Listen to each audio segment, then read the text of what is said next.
Hey everybody, welcome back. I decided to start this series because I want to get into the habit of recording every day. So I figured I would call it a journal for now rather than call it a daily or even a weekly. I mean, I can't promise anything. I'm just going to give it a shot.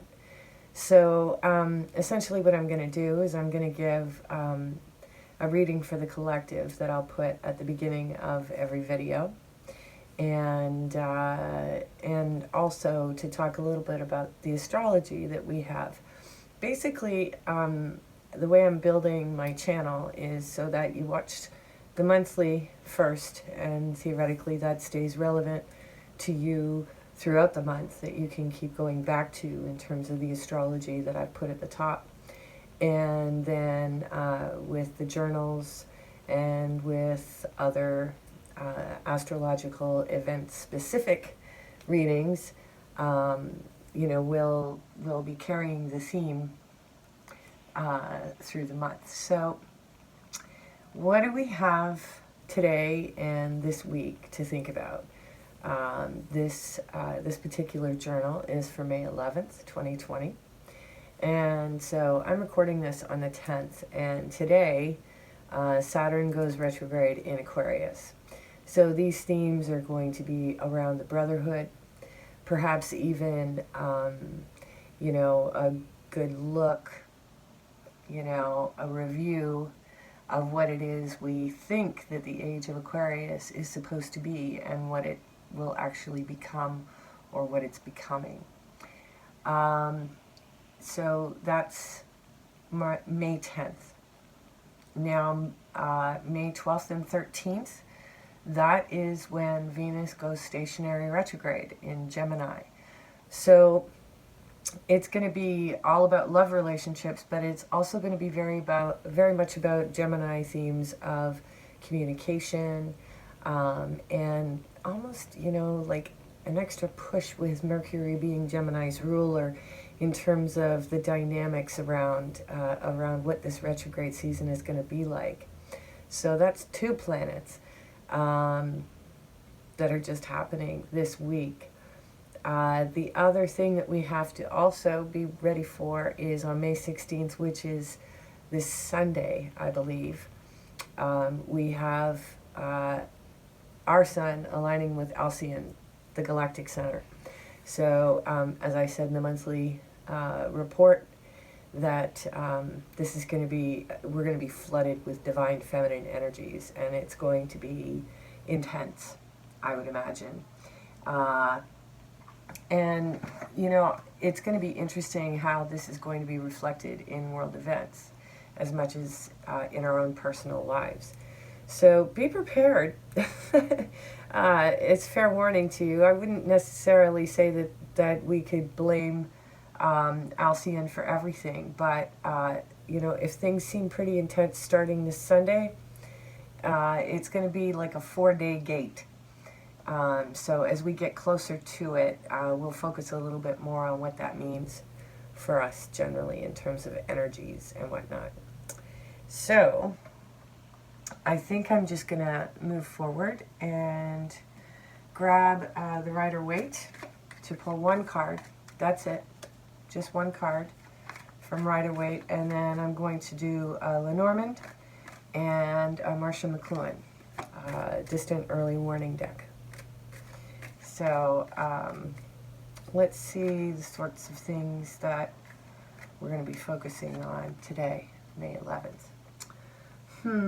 The Five of Cups. So, it was funny because I was reading an article from a psychologist that most of us are heading into, psychologically, statistically wise, the hardest time in terms of being isolated and quarantined and sequestered from society, from social interaction. So if you're feeling emotional this week, if you're grieving things that, I don't know, maybe you even thought you were intellectually over, it would be, with all the retrogrades You know, it'll be about feeling and also about communicating and sharing those feelings. Um, you know, on a community level, on a one-to-one, and you know, we're likely to see more stories in the news in the coming days about people in their struggles with loneliness and isolation. So that's definitely something to be thinking about. You know, I've been trying to emphasize in most of my readings how important self-care is right now for all of us. It really is a time for making sure that everything's okay. So if things are not okay, you know, it's probably not a bad idea this week to reach out for some help. So let's see here what the Lenormand has to say. Well, this is really nice. This is the Lily. It's a beautiful card. Look at that. So the Lily suggests maturity, you know, growing in understanding, you know, there's an emotional intelligence emerging if you're willing to reach for it. You know, out of all the sadness, out of all the loneliness and whatnot, you know, that that at times like these, it's really important that we sincerely enjoy our own company. And if we're not enjoying our own company, it's not because we're not interesting enough or smart enough, or you know, any of the things that makes us feel less than. You know, it really is a time to see, you know, how resilient and how wonderful the human spirit really is in times like these. And you know, a good way to distract yourself from your own sadness is to reach out to someone else and check in on them, or find a way to contribute to something that's taking care of people, whether it be some sort of charity or outreach program. You know, depending on how much our isolation is legislated, you know, I think that it's going to be really important for there to be real tangible support for those who are struggling with mental health issues. So I'm going to move on to Marshall McLuhan's Distant Early Warning deck and see what kind of insight we can get from Marshall.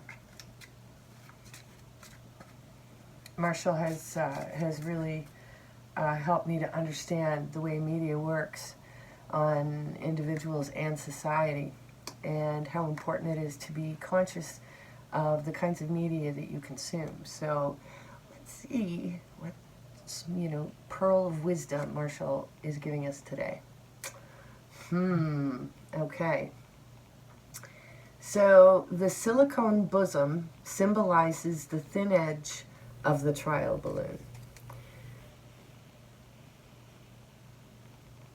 So whatever that means for you, I mean, for me, I'm looking at it as being, you know, representative of the digital age, and how, you know, the thin edge of the wedge of how technology works for us and can work against us is a fascinating subject to explore. So, thank you for joining me today with my first installment of a journal, Boneco's Tarot Journal, I think I'm calling it, yeah. So, now on to your sign-specific reading.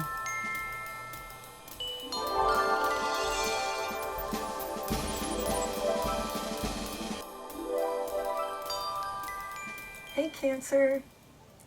And here is your tarot for May 11th. All right, so from the Rider-Waite. we have the Two of Pentacles. So what are we balancing? I guess it would be a good idea for you to separate from community or from people who may be either bringing you down or poking you a bit. So, you know, it's time to focus and regain your balance. And, you know, and to do it with a sense of fun. You know, this guy's dancing, technically. You know, it's like, and he's performing.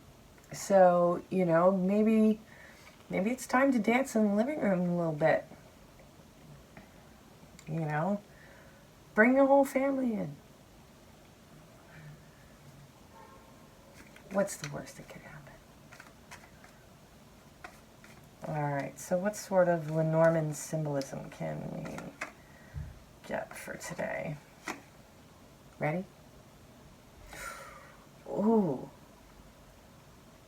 Coffin. So, so we're looking at the complete ending of something. And maybe that's what you're juggling is, what is it that stays and what is it that has to go? You know, and really go, you know, where it's not, you know, still over there in the corner, sitting there. No, like it's got to go out, like gone out.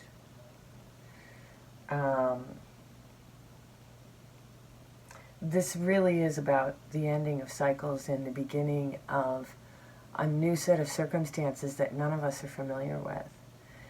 We're all trying to figure it out at the same time. You know, after a long period of time of kind of being at the end of something. And so there were methods, there were systems, there were rules. And as those shift and change in a new paradigm, you know, a lot of the old stuff can't come with us. So this really is about letting go and allowing things to just be complete. All right, so let's see what Marshall has to say with his distant early warning deck.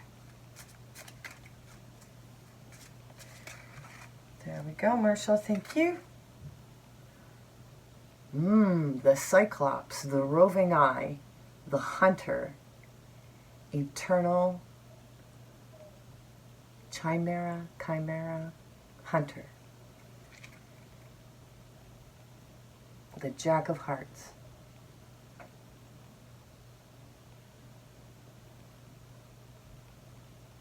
So, you know, the Jack of Hearts, the roving eye, you know, these aspects of kind of a player. You know, maybe, you know, either you are the player or the player's prey. But either way, I would say that that as opposed to being, you know, the hunter or the hunted, that it's more an aspect of surrender, but surrender on your terms. And a surrender that doesn't mean death. So I hope that was insightful to you, Cancer. Have yourself a great day.